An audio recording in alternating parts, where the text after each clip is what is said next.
Assalamualaikum warahmatullahi wabarakatuh. Hai guys, jumpa kembali bersama kami. Gimana kabarnya kalian guys? Semoga kalian dalam keadaan sehat walafiat. Kembali lagi bersama channel kami. Kali ini kita akan membahas mengenai seri pembelajaran perawat, yaitu asuhan keperawatan dengan diagnosa keperawatan nyeri akut. Bagaimana ulasannya? Bagi kalian yang baru bergabung, jangan lupa untuk like, share, dan subscribe terlebih dahulu, dan nyalakan lonceng notifikasinya agar bisa memperoleh informasi menarik seputar medis dan keperawatan lainnya. Assalamualaikum warahmatullahi wabarakatuh. Hai guys, jumpa kembali bersama kami. Kali ini kita akan mengupas mengenai asuhan keperawatan dengan diagnosa keperawatan nyeri akut. Sebagaimana kita ketahui bahwa kita sebagai perawat, di dalam memberikan asuhan keperawatan itu kita harus ada evidence base atau dasar untuk melakukan tindakan keperawatan tersebut. Kali ini kita akan dasarnya atau evidence base-nya adalah mengacu kepada kurikulum yang terbaru, yaitu 3S, yaitu Standar Diagnosa Keperawatan Indonesia, Standar Luaran Keperawatan Indonesia atau SLKI, dan Standar Intervensi Keperawatan Indonesia yang diterbitkan oleh Organisasi Profesi PPNI, Persatuan Perawat Nasional Indonesia. Kita akan sama-sama melihat apabila pasien ditemukan atau setelah melakukan pengkajian, kemudian dikaji, kemudian didiagnosa, muncul diagnosa nyeri akut. Kita akan sama-sama belajar bagaimanakah atau apa sih itu nyeri akut, kemudian bagaimana intervensinya, kemudian bagaimana merencanakan keperawatannya. Untuk kalian terus pantau channel ini agar kami bisa memberikan informasi yang menarik yang lainnya. Assalamualaikum warahmatullahi wabarakatuh. Hai guys, jumpa kembali bersama kami. Kali ini seri pembelajaran perawat akan membahas mengenai asuhan keperawatan dengan diagnosa keperawatan nyeri akut.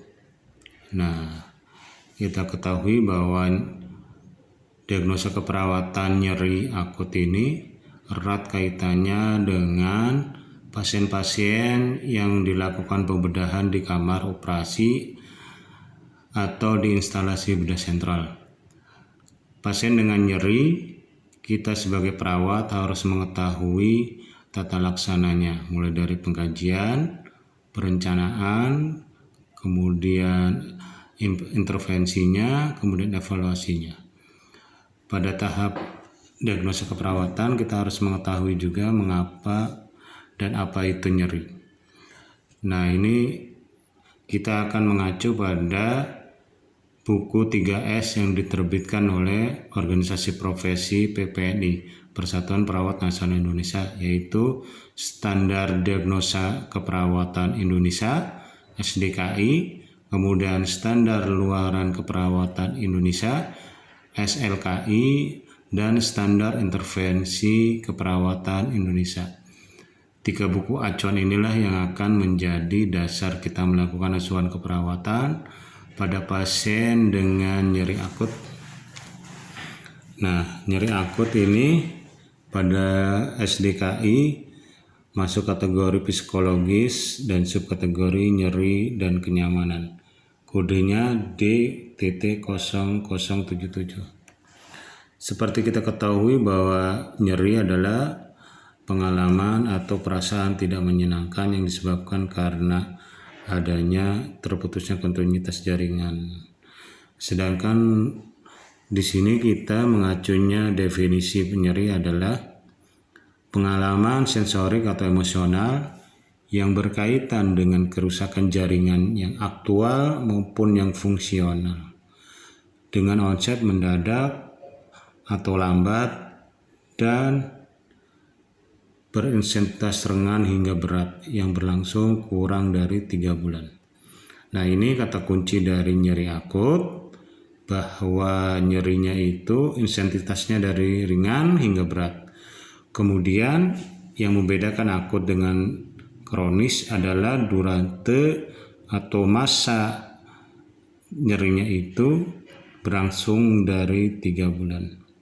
Artinya ada pasien dengan nyeri sudah lama udah diterapi kemudian masih nyeri lagi, kambuh lagi, nyeri lagi, dan itu nyerinya lebih dari 3 bulan, berarti kronis. Sedangkan untuk yang akut adalah dia sifatnya kurang dari 3 bulan. Bila kita menelisik dari buku standar diagnosa keperawatan ini, mengapa sih pasien itu bisa mengalami nyeri? Nah, di sini disebutkan bahwa penyebab nyeri itu ada beberapa agen pencedera atau penyebab yang menyebabkan terjadinya nyeri. Yang pertama adalah agen pencedera fisiologis. Jadi, agen yang bersifat pencedera fisiologis misalnya peradangan, kemudian ischemi, kemudian neoplasma. Inflamasi atau peradangan tentu kita ketahui bahwa nyeri itu merupakan salah satu tanda dari adanya peradangan. Sudah barang tentu setiap yang mengalami peradangan pasti akan nyeri. Kita hafal bahwa peradangan antiinflamasi itu tanda-tandanya rubor, dorber, kolor, dan fungsi lesia, yaitu adanya nyeri, kemerahan, bengkak, kemudian mengalami penurunan dari fungsi gerak. Ischemik juga bisa menyebabkan nyeri. Ini biasanya berkaitan dengan SEK, sindrom koroner akut ya, di mana ischemik itu terjadinya fase kekurangan oksigen pada jantung sehingga bisa menyebabkan nyeri.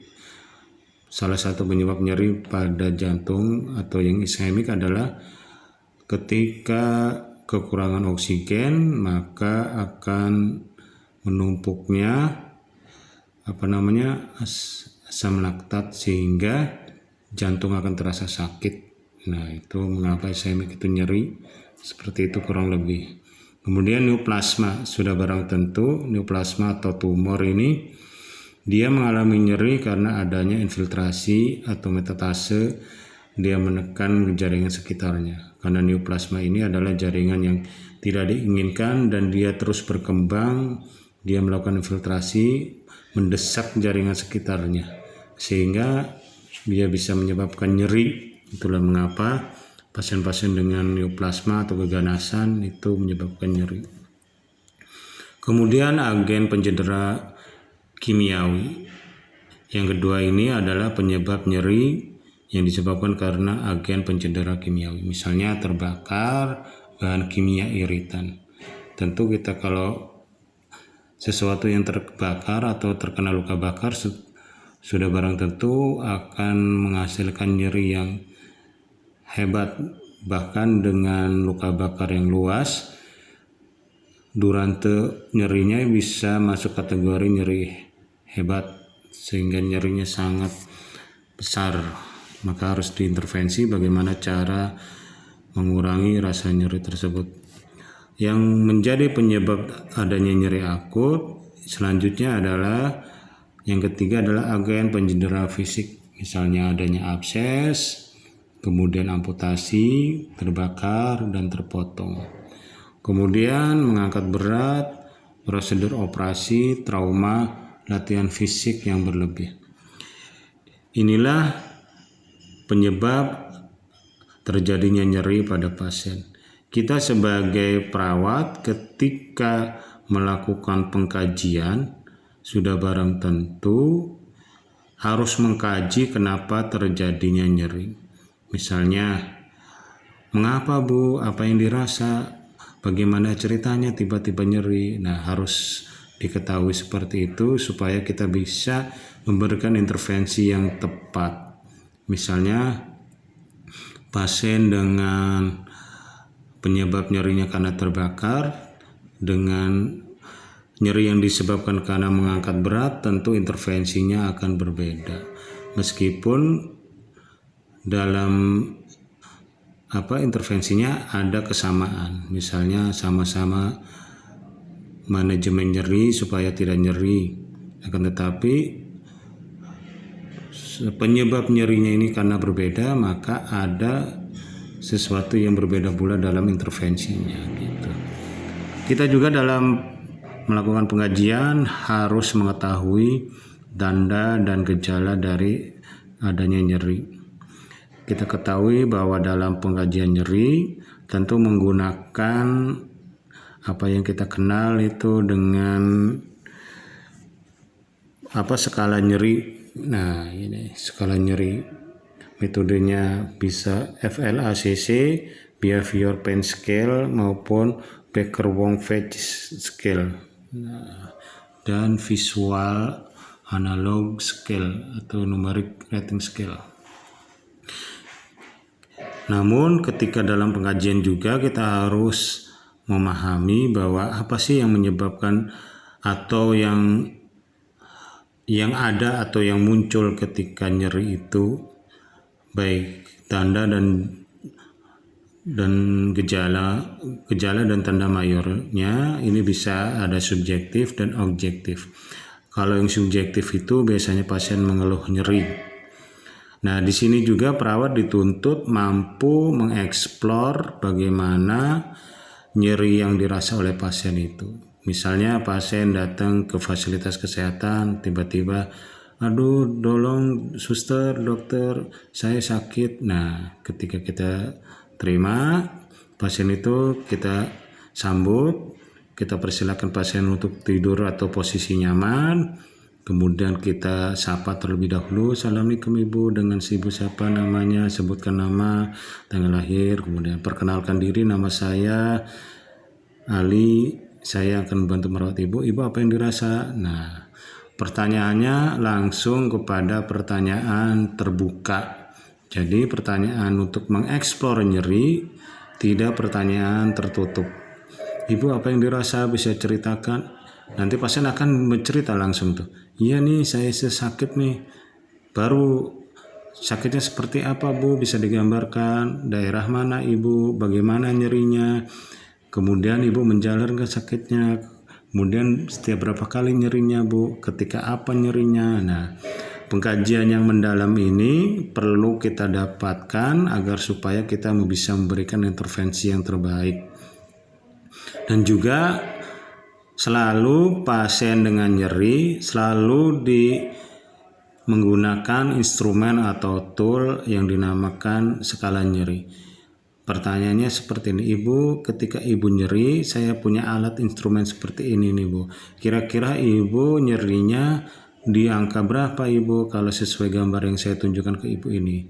Nah, pasien itu akan langsung menunjukkan, misalnya ada gambar skala nyerinya 1 sampai 10, dia menunjuk angka 5, oh berarti nyeri sedang. Antara nyeri ringan, sedang, dan berat tentu intervensinya akan berbeda-beda. Nah, kita akan bahas bahwa yang nyeri ringan biasanya dengan teknik distraksi, relaksasi, ringan sampai sedang bisa seperti itu. Akan tetapi dengan sedang ke berat bisa konsul ke dokter umum. Kalau yang yang sangat berat sekali bisa konsul ke dokter spesialis anestesi. Entah itu kolaborasi, mengusulkan pemberian analgetik ataupun tindakan medis lainnya. Jika subjektifnya sudah diketemukan pasien mengeluh nyeri, kemudian kita sudah mengeksplor lebih banyak lagi, data yang kita dapat lebih banyak lagi, kita harus paham juga kira-kira tanda atau gejala objektif apa yang menyertai dari adanya nyeri. Tanda objektif atau mayor yang sebagian besar yang dialami pasien dengan nyeri akut. Tanda objektifnya pertama pasien tampak meringis, kemudian bersikap protektif, misalnya waspada, posisi menghindari nyeri, kadang gelisah, kemudian frekuensi nadi meningkat dan susah tidur. Inilah tanda dan gejala mayor yang merupakan tanda dan gejala yang sering didapati pada pasien dengan nyeri akut. Seperti kita ketahui bahwa pasien dengan nyeri skala nyeri sedang dan ringan itu pasti pasien selalu menampakkan wajah meringis karena dia mengekspresikan bahwa dia sedang kesakitan. Kemudian kadang gelisah, kemudian nadi meningkat. Peningkatan nadi ini disebabkan karena ketika pasien itu nyeri, maka si jantung akan mengkompensasi agar supaya mengirimkan oksigen lebih banyak ke dalam sel yang nyeri tersebut, sehingga kompensasinya jantung akan lebih meningkat, sehingga efeknya adalah nadinya akan cepat sebagai kompensasi dari nyeri yang dialami. Kemudian tanda yang lain yang minor yang mungkin ada tapi mungkin juga tidak pada pasien dengan nyeri akut, pada subjektifnya tidak tersedia karena sudah terwakili dengan mengeluh nyeri. Kemudian data objektif ini adalah data yang ditemukan hasil pengkajian. Kemudian tanda minornya yang objektif, yang pertama adalah tekanan darah meningkat, kemudian pola napas berubah, kemudian nafsu makan berubah, kemudian proses berpikir terganggu, menarik diri, kemudian berfokus pada diri sendiri. Ada kalanya pasien mengalami diaforesis atau dia mengompol. Nah, inilah tanda-tanda dan gejala yang ketika kita lakukan pengkajian sudah barang tentu ada. Namun adanya ini bervariasi. Mungkin pasien adanya cuma 2 atau 3 dari tanda objektif mayor ataupun 1 dari tanda objektif minor. Tidak semuanya mungkin ada semua dari pasien, tapi mungkin ada, misalnya ada pasien ini nyeri, cuman pasien ini karena copingnya bagus, ketika nyeri tidak tampak meringis, cuman dia gelisah. Tidur miring kanan kiri nggak bisa karena kesakitan. Kemudian tidurnya juga susah. Mungkin pada pasien yang lain karena dianya tipe orangnya ekspresif, mungkin ketika nyeri itu meringisnya sangat-sangat terlihat. Kemudian sulit tidur.